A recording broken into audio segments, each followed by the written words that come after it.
the fastest show in sports.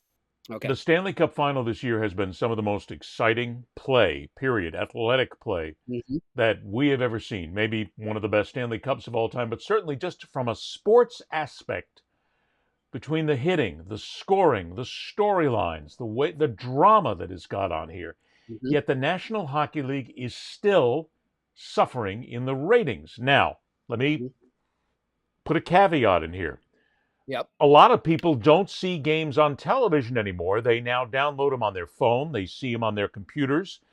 But a lot of times they're going for clicks more than anything else. So those don't get registered in ratings, as in ratings points.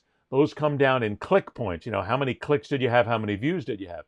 But still, there's still not the kind of ratings that you would want. What does the National Hockey League have to do in order to get people to at least sample the games and see it for the great inherent drama that it is? Ed, I think when in that aforementioned conversation that we had pre-show, I think you nailed it when you said, I don't know if they can do much. And I think they're trying to adjust to it, but you made a great point where you said, it's all about clicks right now. It's all about shorts, right? We were talking about you doing this podcast and you were saying, I'm having a lot of success with shorts as opposed to the long show, right? On the YouTube Shorts, X, and Instagram, and all the rest, yeah. We were talking about writing before, right? And newspapers and all that. Nobody has patience anymore. Like the general audience, specifically more the younger ones, they don't have a lot of patience. They like everything to be quick hitting. They want to sample. Boom. Oh, that was a great breakaway. And that was a great save. But it seems like they don't have the appetite to see the whole body of work. And it's kind of sad in a way, right? Because as you just said, we're seeing amazing drama in these games. From game to game, there's different storylines that are arising and just comebacks. We look at last night at game 4 and that comeback the Oilers make. But this newer generation is too hooked on the short blurbs. And I think that, I think the NHL can put a focus on social media, can put a focus on YouTube and all that as much as they want. But I don't think they're ever going to get back to the TV ratings they used to have, because I just think it's the way the world's gone right now. I don't necessarily think it's their fault or the broadcast fault. I just think it's culture. And we're seeing the NBA right now too. Well, wait a minute. You hit on culture, so let's do that, because that transcends that's just not hockey, but that's everything. No, it's everything. Are we right now living in a sports culture where the fans of every sport, the growing fans, and we're talking about the teens, the 20s, the 30s, maybe even the 40-year-olds now, if they don't have the patience to watch the game, how do you succeed?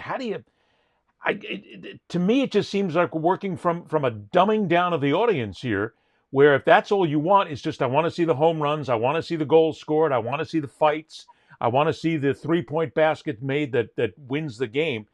Where's the fun in that? Where's the drama? Are we really just at the point where we have dumbed an audience down, or the audience has allowed itself to be dumbed down so far that games themselves, unless they're like Super Bowls, because those are kind of like transcend sports and becomes something entirely different. Outside of that, you don't worry about the ratings anymore. You don't even think about them anymore, because it's not what people want to watch. Well, I think you 100% nailed it there, Ed. And I think, too, if we had the answer to Are they stupid? We'd be making a lot more money right now if we could figure out the answer to that. So if anyone wants to hire us, we're more than willing to try and figure it out. But I think, I think everything you said there is 100% correct.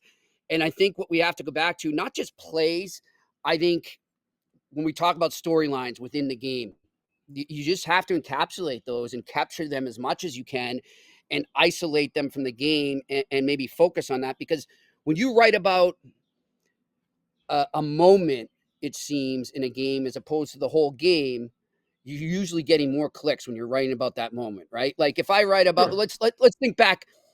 We talk about Brad Marchand. He's done so many things within a game, right, that got highlighted. You think back to when he licked, who was the guy in the Lightning? Was it Callahan? I think he licked him. That was the story, right? That's my editor calling me when I was with ESPN then, whoever it was, saying, that's the story. I don't care about the game. Focus on that. Get his take. Get the guy he licked. Get his take, and that's what we want. And that's where it's gone, and where it is right now. So I don't know if we'll ever get back to the long read in terms of actually reading or even visual that we used to be at. But one thing I'll say, Ed, and you bring up a good point, right? So you look at it, right, and you say, okay, we're not going to get the ratings we used to have. So you got to look at other avenues, right? And I looked at the NHL right now is projecting that their cap is going to go up periodically in the next few years. And the first question that came into my mind was, well, how is that so if the TV revenue is not there right now? If advertisers are dropping out, the ratings are down. How's it going to? Because they have mastered every other source of revenue. That's how it is. And that's how you get by. And that's how you succeed when you're in this industry right now, in my opinion. But the games, I mean, this is an interesting conversation because you still have games that you watch from start to finish, and that's where the drama is. The drama comes into, it's not the second down and short. It's not the being down by 15 points in the second quarter and then coming back and hitting 3 straight threes to bring yourself back in. It's not the fact that a team goes up 3-0 Right. like the Bruins or like the Panthers did, and then watching the Oilers come back. There is a step-by-step drama in sports that you need to stay with because that creates the moment that you then go, that was amazing. Because all of a sudden, I guess it's like if you watch the overtime game, and we'll go back to that, between the Panthers and the Oilers. If you see the overtime goal that wins the game, great. But what led to it? That moment means absolutely nothing unless you go back to the Panthers rolling off a 3-0 lead, and then the roar back from the Oilers to take a 4-3 lead, and then the Panthers scoring with 19.4 seconds left in the game at that last second. It puts everything in context. Don't we still have to... I want to say that we need to go out and still do games and tell stories about games and talk about games and do all this nonsense here just because of context of games. But I'm wondering if we can ever recapture that context, or I'll bring up another one. We're just in an era right now, let it go. You got the people out there who just want to see 30 seconds of highlights, let them go, keep playing the games. People are going to come back eventually. Everything's cyclical, holy right? crap, am I off on a Fantasyland ride right now? I mean, I'm riding an e-ticket on Disneyland right now to do the Dumbo ride. Boy, did that show my age. But it just let it go because it'll come back eventually. I don't know if it will. I know. I'm with you, Ed. And, I don't know. When you're going through all the different moments in that game, don't forget the goalie change too, Ed. And this isn't the first time that this has happened with the Oilers, right? Now they got a goalie who's coming in. By the way, their backup, Calvin Pickard, who came in and helped lead them to victory, he's now 9-0. So he hasn't lost in the Stanley Cup playoffs, and he's the backup. So it's just that in itself is an amazing storyline. How many times have we seen this where a backup?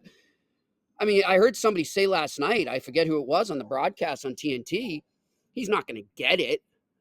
But does he finish top 5 for MVP of the playoffs in the Conn Smythe as a backup goalie?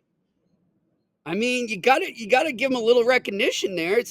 That to me is an amazing storyline right there, right? Well, I'll say this much. Unfortunately, Skinner's not going to play unless there's an injury. Skinner's not playing another second. And I feel sorry for the guy and all that, but I mean, I said to Lady Shannon, we're watching the first period. I said, and it was 2-0.